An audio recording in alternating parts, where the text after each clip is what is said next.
ito ay rated SPG. Striktong patnubay at gabay ng magulang ang kailangan. Maaaring may masiselang tema, lengguwahe, karahasan, sexual, horror o droga na hindi angkop sa mga Naudlot nga ang pagkikita sana ni Paolo at ni Thea at dahil nabitin nga itong si Thea dito nga kay Paolo at nang makita niya nga itong si Paolo na kasama nga ang tunay na asawa nga niyang si Marge, nagselos nga itong si Thea.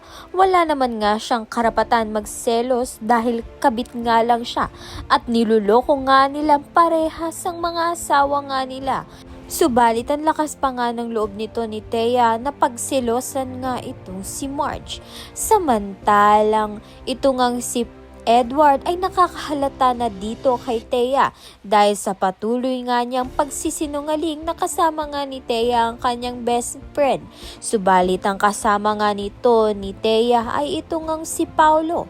Sa kabilang banda naman nga ito ngang si Greg ay patuloy pa rin ngang nililigawan nitong si Evelyn dahil nga gusto nga niya ang ugali nito kesa nga dito kay Regina. Kaya naman nga niya at iba pa ang dapat nating pakaabangan. Maraming salamat sa iyong panonood.